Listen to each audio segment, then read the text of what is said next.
Assalamualaikum warahmatullahi wabarakatuh. Sahabat Rizka Story yang dirahmati Allah, sebelum kita memulai kisah ini, mari kita bersama-sama mengucapkan sholawat kepada baginda Nabi Muhammad Shallallahu Alaihi Wasallam. Semoga kita semua mendapat syafaat beliau di akhirat kelak. Amin. Dan jangan lupa, dukung terus channel ini dengan menekan tombol subscribe, like, dan aktifkan lonceng notifikasinya agar tidak ketinggalan kisah-kisah penuh hikmah dan pelajaran hidup lainnya. Sahabat semua, pernahkah kalian membayangkan seorang pria berpakaian lusuh, dengan kaos krem robek dan celana pendek yang sudah seperti lep piring, datang ke pesta ulang tahun anak seorang gubernur, dan bukan hanya datang sebagai tamu tak diundang, tetapi justru berdiri di tengah keramaian, membawa cincin usang, lalu melamar sang putri gubernur di depan semua orang? Kenapa ia berani? Apa yang membuatnya begitu yakin? Dan apa yang terjadi setelah itu? Inilah kisah Damar.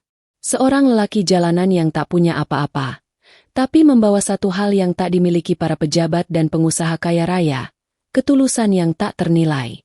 Hari itu, langit Jakarta cerah. Di kediaman megah Gubernur Rahmat, acara ulang tahun putrinya, Naila, digelar dengan sangat meriah. Tenda putih menjulang, makanan dari chef ternama berjejer di meja prasmanan, dan tamu-tamu penting dari berbagai penjuru berdatangan. Dari pejabat kementerian hingga artis terkenal. Semua hadir demi menghadiri ulang tahun gadis berusia 23 tahun itu yang dikenal berparas cantik dan cerdas.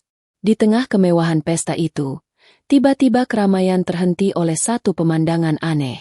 Seorang lelaki berkumis tipis, kulit gelap terbakar matahari, dan wajah penuh debu, melangkah masuk tanpa undangan. Kaosnya krem polos, tapi penuh noda. Di bagian lengan, sobekannya menganga, memperlihatkan kulit yang kasar. Celana pendeknya pun sudah koyak, warnanya pudar, dan satu-satunya alas kaki yang ia pakai hanya sandal jepit butut yang talinya diikat kawat. Di pundaknya tergantung kantong plastik biru yang sudah berdebu. Tamu-tamu terdiam. Beberapa mengernyit. Ada yang mencibir. Satpam hampir maju mengusir. Tapi Damar justru angkat tangan. Sebentar, ucapnya lirih, namun tegas. Saya tidak datang untuk meminta makanan. Saya datang untuk melamar. Seisi ruangan gempar. Melamar? Tanya seorang ibu-ibu berdaster batik mewah. Dia gila, ya? Ngimpi kali. Saut anak muda bermobil sport. Damar tetap tenang. Ia melangkah lebih dekat ke arah panggung utama, tempat Gubernur Rahmat dan putrinya berdiri menerima ucapan selamat dari para tamu. Wajah Naila memucat saat melihat sosok Damar. Tapi bukan karena jijik, melainkan karena syok. Matanya membelalak, seolah mengenali lelaki itu. Damar berhenti tepat di depan Gubernur. Ia mengatupkan kedua telapak tangan, lalu menunduk hormat. Pak Gubernur, saya Damar. Saya tidak datang membawa kekayaan. Saya tidak punya nama besar. Tapi saya datang membawa ketulusan. Saya mencintai putri Bapak, dan hari ini, saya ingin melamarnya secara langsung. Di depan Bapak. Di depan semua orang. Gubernur Rahmat tercengang. Lalu, berubah jadi marah. Apa? Kau pikir ini tempat apa? Kau pikir kau siapa? Bentaknya, suaranya menggema. Seorang pejabat di samping gubernur mencoba menenangkan. Tapi sang gubernur sudah telanjur hilang kesabaran. Kamu hanya gembel. Lihat dirimu. Bau busuk. Lusuh. Kau datang ke pesta ulang tahun anakku. Bukan untuk makan, tapi untuk melamar? Hah! Suasana menjadi semakin tegang. Tapi Naila justru berjalan pelan mendekat. Ia menatap Damar dengan mata berkaca-kaca. Damar, kenapa kamu? Damar menoleh. Aku menepati janjiku. Nai, dulu aku bilang, ketika aku sudah siap, walau tidak punya apa-apa, aku akan datang untuk melamarmu. Dan hari ini, aku di sini. Suara Damar tenang. Tapi kalimat itu membuat beberapa tamu mulai berbisik. Apa? Mereka saling kenal. Jangan-jangan, ini cinta lama. Gubernur semakin marah. Kau bukan hanya gila, tapi kurang ajar. Teriaknya. Dan tiba-tiba, bruk! Satu tendangan keras dari kaki gubernur menghantam perut Damar. Lelaki lusuh itu terpelanting, jatuh menghantam tiang panggung, dan mengguling ke bawah. Semua orang terdiam. Naila berteriak, "Ayah, hentikan!" Tapi tidak digubris. Damar terbatuk pelan. Di bibirnya ada darah. Tapi ia bangkit perlahan, memungut kembali cincin yang terlempar ke tanah, lalu berdiri dengan tubuh gemetar. Ia menatap Naila sekali lagi, kemudian berbalik pergi.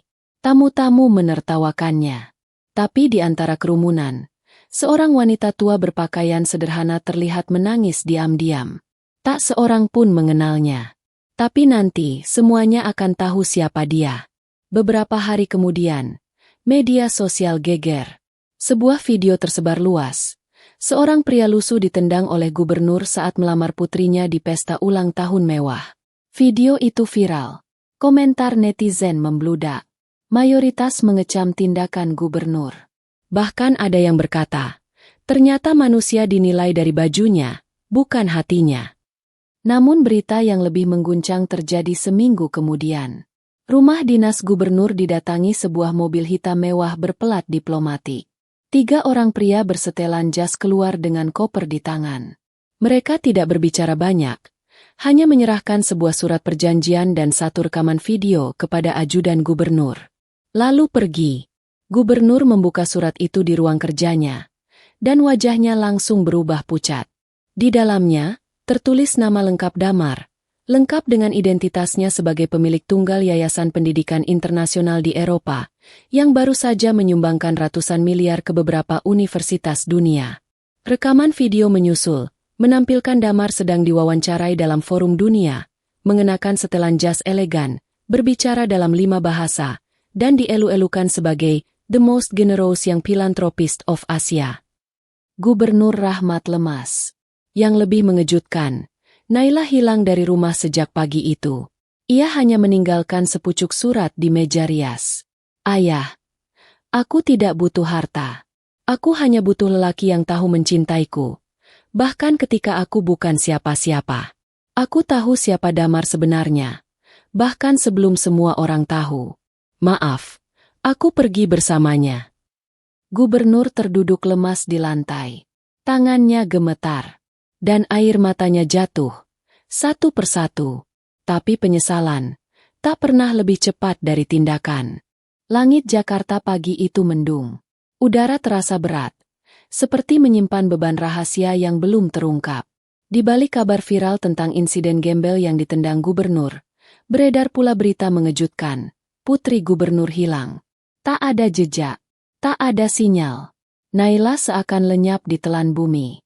Di rumah dinas gubernur, suasana berubah muram. Tak ada lagi pesta. Yang tersisa hanya ruang-ruang sepi dan tatapan mata para ajudan yang cemas. Gubernur Rahmat, yang sebelumnya dikenal sebagai pemimpin tegas dan arogan, kini tampak layu. Ia tak tidur, tak makan. Hanya duduk termenung di ruang kerjanya, memegang surat dari putrinya, membaca berulang-ulang dengan mata berkaca-kaca. Ayah, aku tidak butuh harta. Kalimat itu terus terngiang di benaknya. Di sisi lain Jakarta, di kawasan Ciputat, sebuah mobil hitam berhenti di depan bangunan tua dengan papan bertuliskan, Panti Asuhan Cahaya Pelangi. Dari dalam mobil, turun seorang pria berjas abu-abu, memegang map coklat di tangan. Di belakangnya, seorang wanita berhijab sederhana mengenakan baju polos warna hijau toska menyambut dengan senyuman. Damar? Sapa wanita itu pelan. Lelaki berjas itu membuka masker dan topinya. Benar, itu Damar. Wajahnya kini bersih. Rambutnya tersisir rapi. Ia bukan lagi lelaki dengan kaos lusuh dan celana robek. Penampilannya berubah total. Namun sorot matanya tetap sama. Lembut. Namun penuh luka. Ibu Yuli, jawab Damar, menyalami wanita itu dengan hangat. Saya datang untuk menepati janji. Wanita itu mengangguk, lalu menatap ke arah belakang, ke mobil yang masih terparkir. Seorang gadis turun dari mobil. Wajahnya cantik, tapi lelah. Mata sembab dan rambut sedikit acak. Dialah Naila. Ia menggenggam erat tas ransel kecil yang hanya berisi pakaian seadanya dan dompet mungil. Di dadanya tergantung kartu tanda pengenal. Naila berjalan pelan menghampiri Damar dan wanita itu. "Ibu Yuli," ucapnya lembut. "Terima kasih sudah mau menerima kami." Wanita itu tersenyum. "Panti ini dulu rumah kalian. Dan akan selalu jadi rumah kalian, sampai kapanpun." Naila dan Damar saling menatap. Lalu berjalan masuk bersama. Panti Asuhan Cahaya Pelangi adalah saksi bisu dari masa lalu yang kelam. 20 tahun lalu, Damar kecil ditemukan di gerbang panti dalam kondisi mengenaskan. Badannya kurus kering, tubuh penuh luka lebam, dan wajah ketakutan. Ia tak bisa bicara, tak mau disentuh siapapun. Butuh waktu berminggu-minggu hingga akhirnya ia mulai membuka diri. Ia tumbuh menjadi anak yang pendiam tapi cerdas. Diam-diam, Damar sering mencuri waktu malam hari untuk membaca buku-buku tua di perpustakaan kecil panti. Dari situlah ia mengenal dunia. Dunia yang lebih besar dari kemiskinan dan kelaparan. Di sanalah pula, 10 tahun lalu, Naila datang sebagai relawan magang dari sekolahnya. Saat itu usianya 13 tahun. Putri gubernur itu sengaja dikirim oleh sekolah untuk menjalani program empati sosial. Namun siapa sangka, di tengah tumpukan pakaian kotor dan tugas mencuci piring bersama anak-anak panti, ia menemukan sesuatu yang lebih dalam dari sekadar rasa iba, cinta pertama. Naila dan Damar bersahabat diam-diam. Ia mengajari Damar cara mengakses internet lewat komputer lama panti. Damar pun mengajarinya cara membaca cepat dan menulis cerpen. Mereka sering duduk di bawah pohon ketapang tua di halaman belakang panti, saling bercerita tentang mimpi, tentang dunia yang lebih baik, tentang hidup yang tak selalu harus ditentukan dari siapa orang tuamu. Suatu malam, saat hujan deras mengguyur atap seng panti, Naila menatap langit sambil berbisik, "Kalau kamu jadi orang hebat suatu hari nanti, jangan lupakan tempat ini ya, Dam." Damar hanya tersenyum. Ia tidak menjawab. Tapi diam-diam, kalimat itu menancap kuat dalam ingatannya. Hari ini, janji itu ditepati. Damar membawa Naila kembali ke tempat di mana mereka dulu tumbuh bersama dalam diam dan rahasia. Ia membangun kembali perpustakaan panti, mengganti komputer, memperbaiki atap bocor, dan bahkan membangun ruang kelas kecil untuk pelatihan anak-anak jalanan. "Kenapa kamu tidak pernah cerita ke siapapun kalau kamu anak angkat dari panti?" tanya Naila. Sore itu, duduk di bawah pohon ketapang seperti dulu. Damar menatap langit. Karena mereka tidak akan percaya. Dunia lebih mudah menerima latar belakang seseorang dari kekayaannya, bukan dari perjuangannya. Dan aku tidak mau dikenal karena siapa aku sekarang, tapi karena siapa aku sejak awal. Naila mengangguk pelan. Ia menggenggam tangan Damar. "Kamu tahu, waktu kamu ditendang ayah, rasanya hatiku ikut pecah. Tapi aku bangga, kamu tidak membalas sedikit pun." Damar hanya tersenyum kecil. "Karena yang menendangku bukan gubernur," katanya pelan. "Tapi ayah dari wanita yang paling aku cintai. Dan aku tahu, tidak semua orang bisa menerima cinta yang datang dari tempat terendah." Namun, cerita ini belum selesai. Karena malam itu, saat Naila sedang membersihkan ruang baca panti, ia menemukan sebuah kotak kayu kecil di dalam laci lemari tua. Di dalamnya, ada setumpuk surat. Sebagian dari surat itu ditujukan kepada ibunya. Untuk Nyonya Ratri Maharani, istri Gubernur Rahmat. Tangan Naila gemetar. Ia membaca pelan. Dan hatinya mencelos. Sebuah rahasia besar tersimpan dalam surat itu. Rahasia yang akan mengubah cara Naila memandang Damar dan ayah kandungnya sendiri. Surat-surat itu ditulis oleh seorang wanita bernama Marni, mantan art di rumah dinas gubernur, yang juga adalah ibu kandung Damar. Ia menuliskan segalanya. Bagaimana ia diusir dari rumah gubernur karena mengandung anak hasil hubungan gelap. Bagaimana ia melahirkan diam-diam dan menitipkan bayinya di panti asuhan demi menyelamatkan nyawa sang anak. Dan bagaimana ia meninggal dalam sunyi, hanya meninggalkan sepucuk surat permintaan maaf kepada istri gubernur. Air mata Naila jatuh. Tangannya gemetar memeluk surat-surat itu. Damar. Dia bukan sekadar lelaki dari panti. Dia adalah darah daging dari pria yang menendangnya. Adik tirinya sendiri. Malam itu, di kamar kecil panti yang hanya ditempeli kipas angin berdengung pelan, Naila terduduk lemas. Di pangkuannya, bergeletak surat-surat berwarna kekuningan, dengan tinta yang hampir pudar. Tangannya gemetar. Napasnya tak beraturan. Seolah ia baru saja menelan kenyataan pahit yang tak pernah ia bayangkan seumur hidupnya. Damar, lelaki yang ia cintai, yang sudah ia perjuangkan melawan status, kasta, dan pandangan dunia, ternyata memiliki hubungan darah dengan keluarganya sendiri. Bukan orang jauh. Damar adalah adik tirinya. Anak dari hubungan gelap ayahnya dengan seorang pembantu rumah tangga bernama Marni. Semua mulai masuk akal. Kenapa Ibu Naila, Nyonya Ratri Maharani, selalu tampak menyimpan kesedihan tersembunyi? Kenapa sang ayah, meski bergelimang kuasa, tak pernah menatap siapapun dengan sepenuh hati, termasuk keluarganya sendiri? Dan mengapa, sejak awal Naila merasa ada ikatan jiwa yang begitu kuat dengan Damar, bahkan sebelum cinta itu tumbuh, mereka terhubung oleh takdir dan oleh darah? Pagi harinya, Naila menatap Damar dari jendela ruang makan panti. Lelaki itu sedang menyapu halaman sambil sesekali bercanda dengan anak-anak panti yang mengaguminya. Ia tampak begitu damai, begitu polos, begitu tidak tahu apa-apa. Naila menahan napas.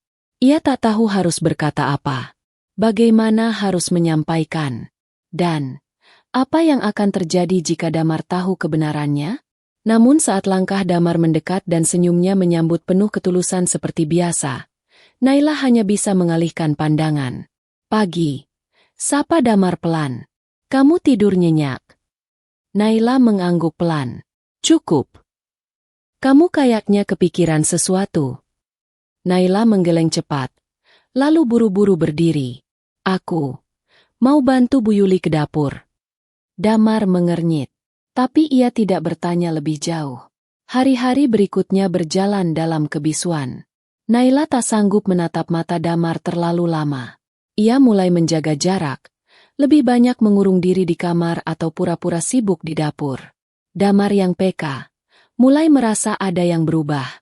Tapi ia memilih diam. Tak ingin mendesak. Ia pikir, Naila hanya lelah. Namun malam keempat, semuanya meledak. Naila menangis di ruang doa kecil panti. Tubuhnya gemetar. Hatinya seperti retak 1000 keping. Apa salahku? Ya Allah, lirihnya. Kenapa aku jatuh cinta pada seseorang yang ternyata adikku sendiri? Air matanya tak bisa berhenti. Di luar ruangan, Damar berdiri membeku. Ia mendengar semuanya. Tak sengaja, tapi cukup. Cukup untuk menghantamkan kenyataan paling pahit ke dalam hidupnya. Damar menjauh, melangkah pelan ke kamar kecilnya di ujung lorong. Ia duduk di ranjang kayu tua yang berderit pelan saat disentuh. Wajahnya tak berekspresi, tapi matanya kosong. Esok paginya, Naila bangun lebih awal dari biasa. Ia ingin meminta maaf, menjelaskan. Meski ia tahu, tidak ada penjelasan yang bisa mengubah kenyataan. Namun Damar sudah tidak ada. Bu Yuli panik. Semua anak panti mencari. Kamar Damar kosong. Hanya ada satu surat yang tergeletak di bawah bantal. Isi surat itu singkat. Naila, kamu cahaya dalam hidupku.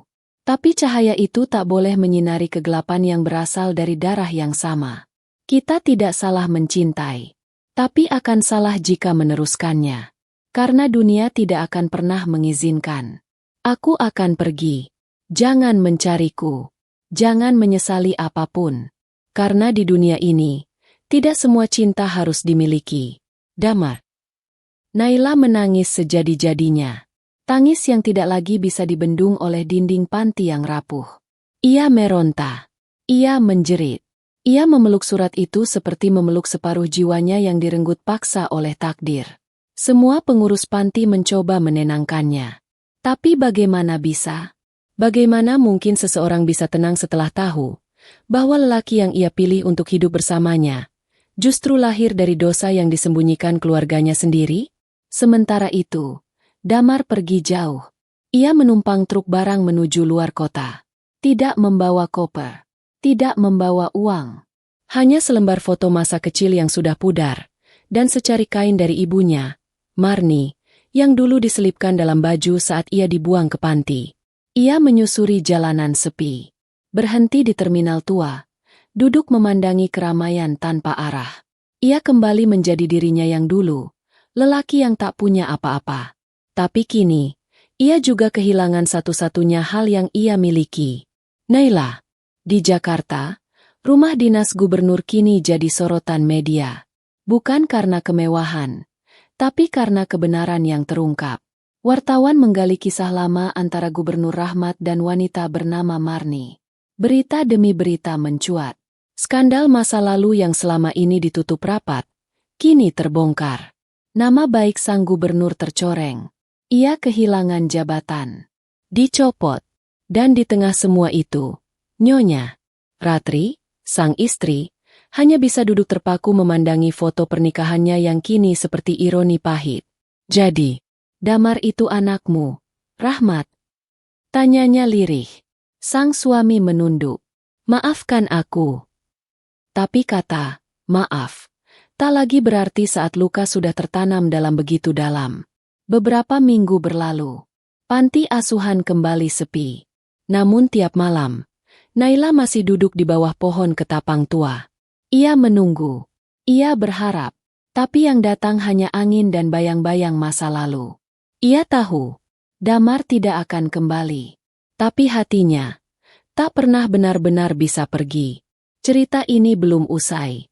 Karena jauh di ujung negeri, di sebuah kota kecil di lereng gunung, ada seorang pria berpakaian sederhana yang kini membangun sekolah gratis untuk anak-anak miskin. Namanya tidak disebut, tapi wajahnya masih sama. Dan di hatinya, masih ada satu nama yang tak pernah ia buang. Naila. Hujan turun pelan, seperti rintik yang segan menyapa tanah. Kota kecil bernama Wonosari, di kaki Gunung Kidul, tenggelam dalam kabut sore. Di antara gubuk-gubuk sederhana yang dibangun dari papan dan seng, berdiri sebuah bangunan kayu sederhana bertuliskan, Sekolah Alam Pelita Bintang. Di dalamnya, puluhan anak-anak miskin tampak ceria, menulis dengan kapur di papan kecil, tertawa saat diajari menghitung dan membaca. Dan di balik papan tulis itu, berdiri seorang pria dengan rambut sedikit panjang, kumis tipis, dan sorot mata teduh. Namanya tidak tertulis dimanapun. Anak-anak hanya memanggilnya Pak Guru Damar. Ya, Damar. Setelah pergi diam-diam dari Jakarta, ia menghilang tanpa jejak. Tidak kembali ke yayasannya. Tidak menjawab email. Bahkan tim media internasional pun gagal menemukan keberadaannya. Yang mereka tak tahu, Damar sengaja menghapus jejak. Ia tidak butuh lagi pengakuan. Ia tidak lagi haus akan pujian dunia. Yang ia butuhkan, hanya ketenangan. Dan mungkin, sedikit ruang untuk menyembuhkan luka yang tertanam di jiwanya sejak kecil. Namun luka itu bukan satu-satunya yang berusaha sembuh. Di Jakarta, Naila masih hidup dengan bayangan masa lalu. Ia menolak lamaran dari anak konglomerat. Ia keluar dari rumah dinas. Tinggal di rumah sederhana milik sahabat lamanya. Hari-harinya diisi dengan mengajar anak jalanan dan relawan sosial. Hingga suatu malam, ketika ia sedang membersihkan berkas lama, ia menemukan kembali kertas kecil bertuliskan, Sekolah Alam Pelita Bintang, Wonosari. Itu adalah alamat yang dulu pernah ia lihat terselip di dokumen Yayasan Damar sebelum lelaki itu pergi. Ia sempat mengabaikannya. Namun malam itu, entah mengapa, hati Naila tergerak. Perjalanan menuju Wonosari memakan waktu hampir 8 jam dari Jakarta. Naila naik bus ekonomi, lalu ojek pangkalan. Setiap getaran di jalanan membuat hatinya semakin berdebar. Kalau dia benar ada di sana, bisiknya dalam hati, apa yang akan kukatakan? Matanya menatap kabut dari jendela. Pertanyaan itu belum selesai, tapi hatinya sudah sesak. Sore itu, langit mendung menggantung di atas perbukitan. Ketika motor ojek yang ditumpanginya berhenti di depan sekolah kayu sederhana, Naila turun dengan tubuh gemetar. Dari jauh, Ia melihat sosok pria yang tidak pernah ia lupakan, berdiri di tengah lapangan, membantu anak-anak menanam bibit cabai. Damet. Wajahnya masih sama, tapi ada ketenangan baru yang terpancar dari rautnya. Naila melangkah pelan. Hujan mulai turun. Rintik-rintik kecil membasahi rambut dan bajunya. Tapi ia tidak peduli. Damar menoleh. Matanya membelalak. Kakinya terpaku. Beberapa anak melihat ke arah Naila dan berbisik, "Pak Guru, itu siapa?" Tapi Damar tidak menjawab. Ia melangkah perlahan mendekati wanita yang pernah ia tinggalkan. Wanita yang ia cintai.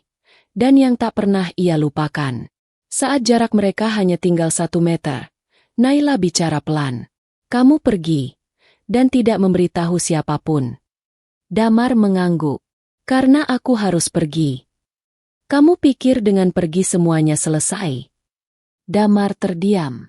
Air hujan mulai membasahi wajah mereka. Tapi tak satu pun dari mereka yang bergeming. "Aku bukan datang untuk menuntut apapun," lanjut Naila. "Aku hanya ingin tahu satu hal." Damar menatap mata Naila. "Apa? Kenapa kamu memilih meninggalkan semuanya? Bahkan aku." Damar menarik napas dalam. "Aku meninggalkan segalanya. Karena aku tidak ingin menjadi orang yang mencintaimu dengan dosa." "Tapi, kamu tidak berdosa, Dam." Suara Naila nyaris bergetar. "Kita darah yang sama, Naila." "Tidak."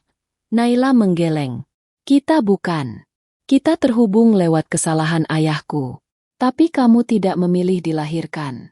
Aku tidak memilih mencintaimu." Damar menunduk. Tangannya mengepal. Naila melanjutkan. "Aku tidak ingin kita diadili karena sesuatu yang kita tidak pernah minta. Aku mencintaimu, Damar. Bahkan jika dunia menolak, aku akan tetap memilihmu." Suasana sepi. Hanya ada suara hujan dan degup jantung yang menggila. Kemudian Damar berbisik. "Aku mencintaimu, Nai. Tapi cinta ini membuatku takut." Naila mendekat. "Sama," katanya. "Tapi aku lebih takut jika hidup tanpamu." Dan di bawah rintik hujan pertama bulan itu, Damar menarik Naila ke pelukannya. Bukan pelukan yang penuh nafsu, bukan pula kemenangan cinta. Tapi pelukan dua jiwa yang selama ini terpisah oleh kebohongan dan luka, namun masih tetap bertahan, oleh sesuatu yang tak bisa dijelaskan oleh logika, kasih yang tak bersyarat. Anak-anak di sekolah memandang mereka dari balik jendela, sambil tertawa kecil. Bagi mereka, itu hanya sepasang guru yang sedang berdamai.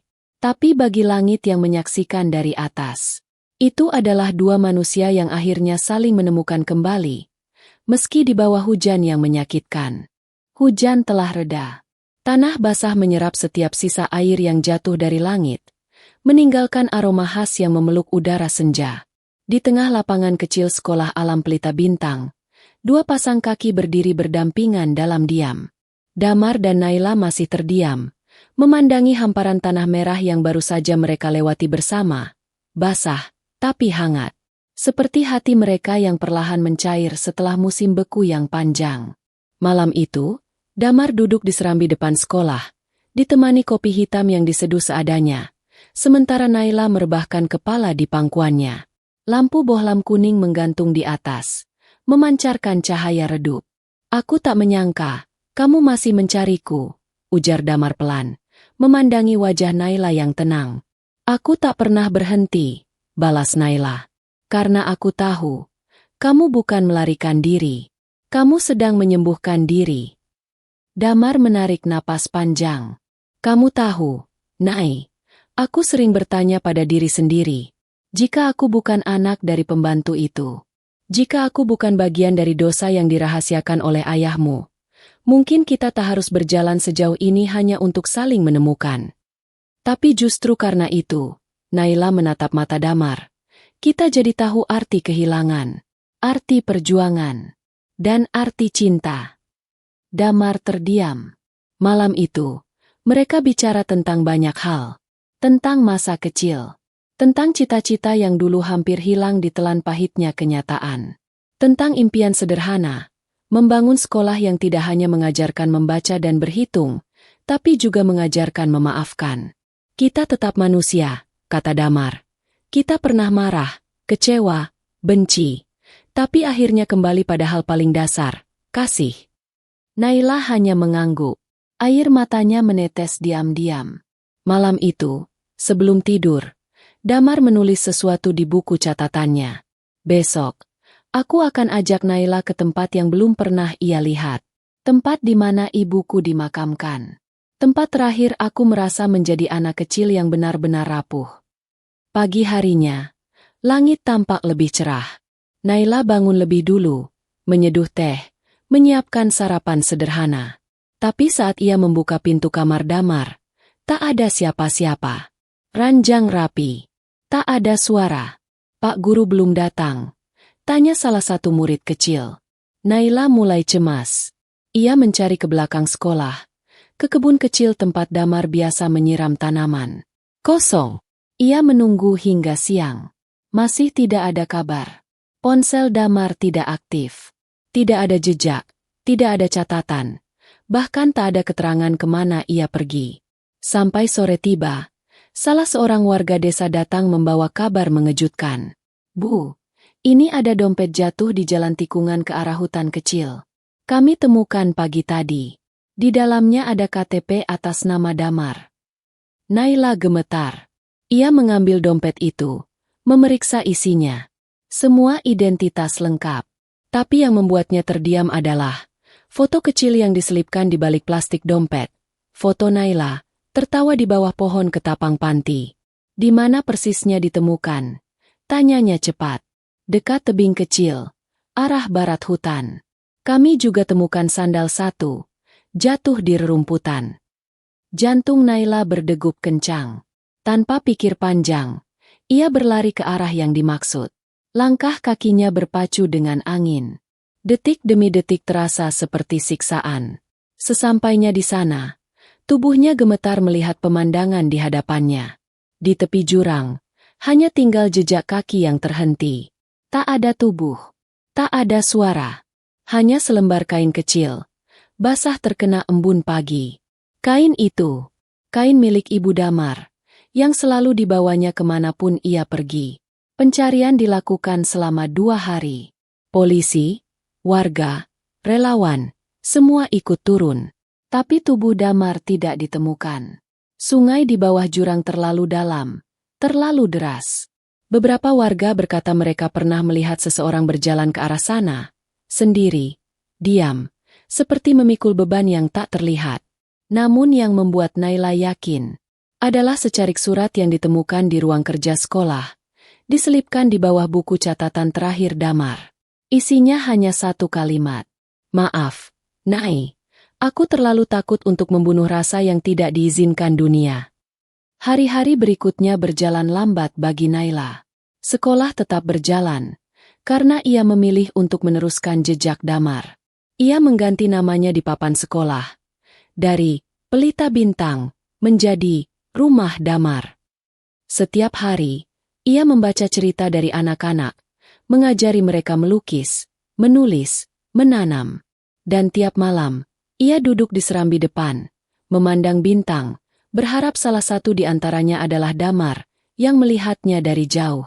Dalam hati kecilnya, Naila tidak pernah benar-benar percaya bahwa Damar telah tiada. Karena cinta seperti itu, tak mungkin menghilang hanya karena tubuh lenyap. Sahabat Rizka Story, cerita ini belum benar-benar berakhir. Karena masih ada satu pertemuan terakhir, yang akan membuka semua tabir, dan mengubah air mata menjadi pelukan. Tapi tidak dalam bentuk yang kalian kira. 2 bulan telah berlalu sejak Damar menghilang di tebing sunyi Wonosari. Sekolah yang dulu ia bangun dengan cinta dan tangan sendiri, kini diteruskan oleh Naila dengan semangat yang setengah mati. Setiap pagi, Naila tetap tersenyum di depan anak-anak. Ia tetap mengajar, tetap menyiram bunga, tetap mencatat rapor. Tapi di balik senyum itu, ada luka yang belum sembuh. Setiap malam, ia masih menunggu. Menunggu suara langkah kaki yang tak kunjung kembali. Menunggu bayangan seseorang yang selalu datang dalam mimpinya, lalu lenyap saat ia terbangun. Di dinding kamarnya, terpasang potret kecil Damar, dengan bingkai sederhana. Di bawahnya tertulis tangan Naila sendiri, cinta tak pernah benar-benar mati. Namun pada suatu pagi, takdir kembali mengetuk pintu.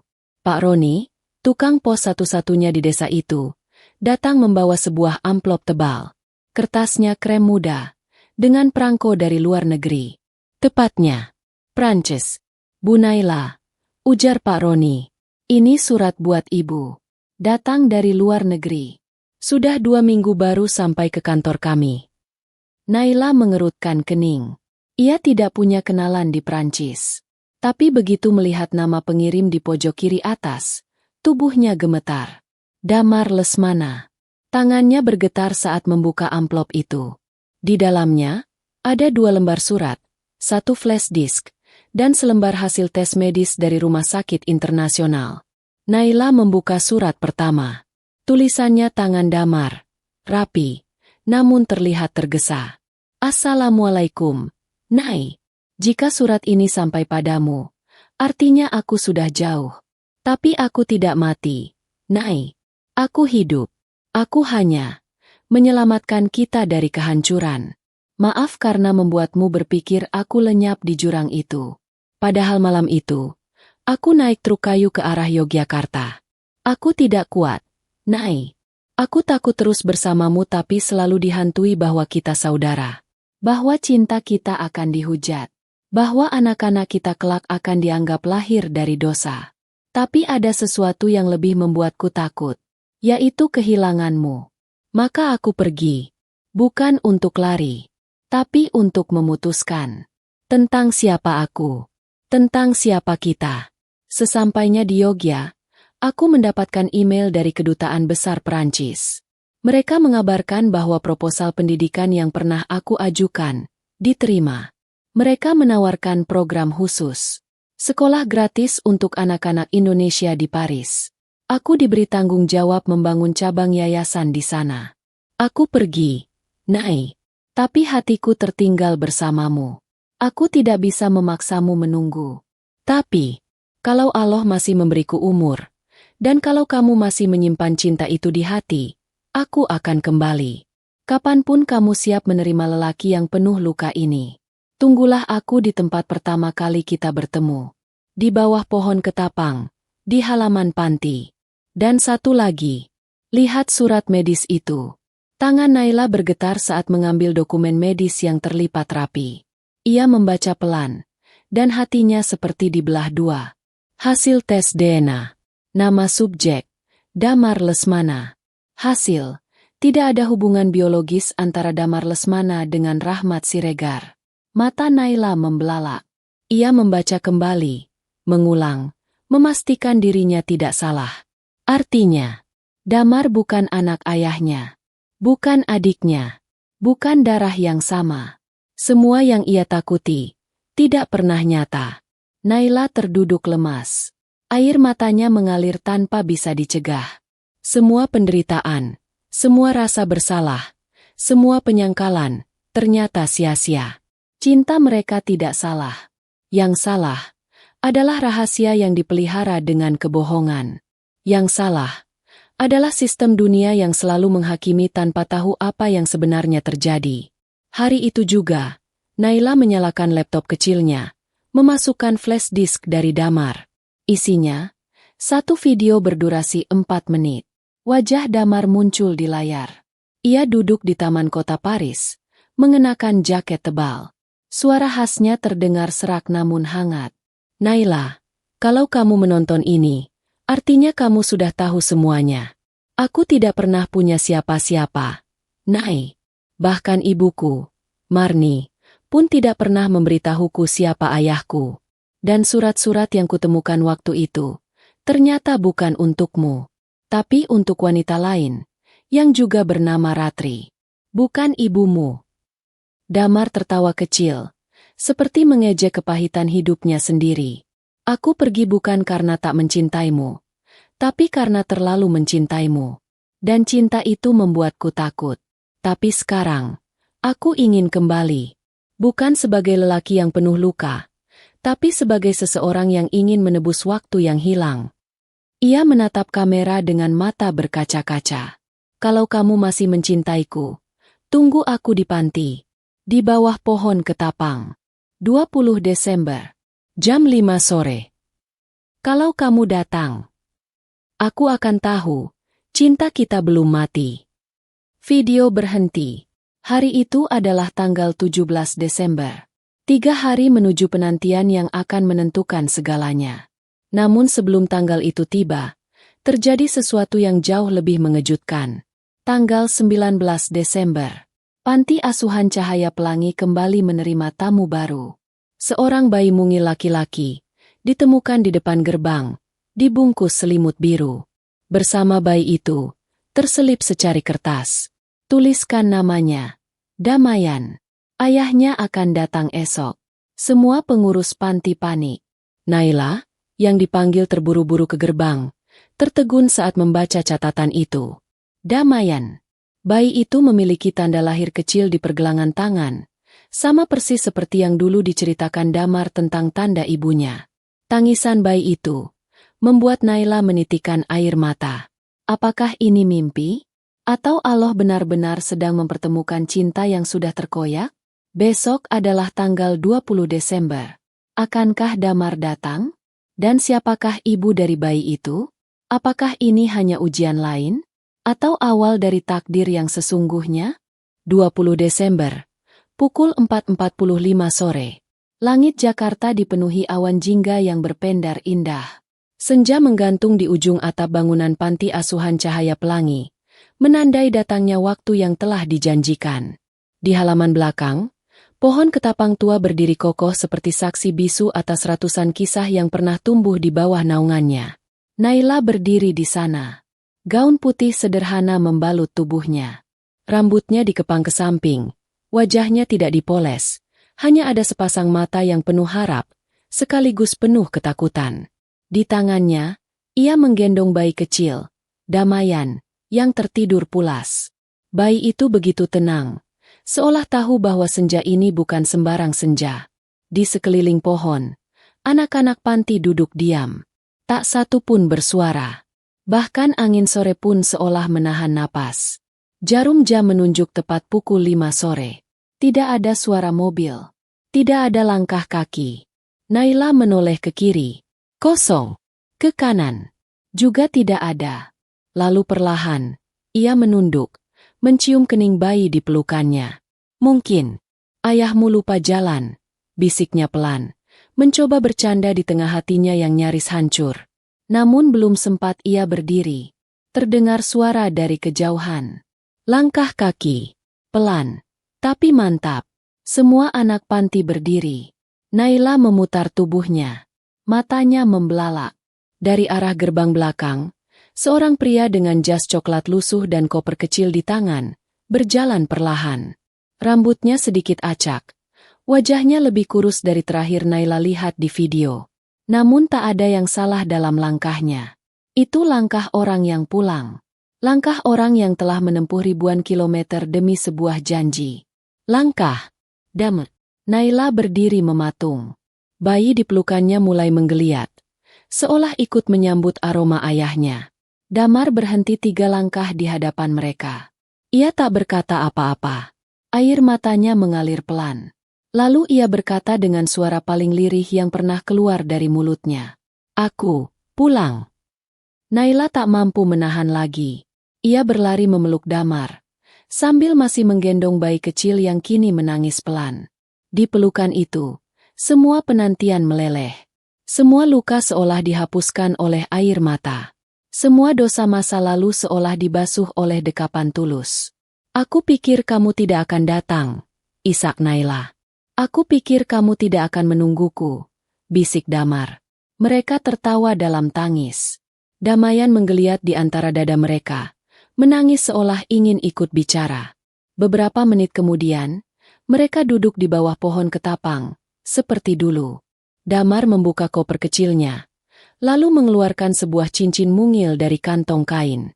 Ini cincin yang dulu pernah aku sodorkan di pesta ulang tahunmu, ucap Damar pelan. Dulu aku pikir aku tak pantas. Tapi sekarang, setelah kita tahu siapa kita, Dan setelah Allah memeluk cinta kita kembali, izinkan aku mengulang pertanyaan itu. Naila menatap matanya. Wajah Damar penuh debu perjalanan, tetapi sorot matanya lebih bersih dari siapapun. Bolehkah aku melamarmu? Lagi? Naila mengangguk sambil menangis. Ya, Dam, 1000 kali ya. Damar menyelipkan cincin itu di jari manis Naila, lalu memeluk bayi kecil di pangkuan mereka bertiga.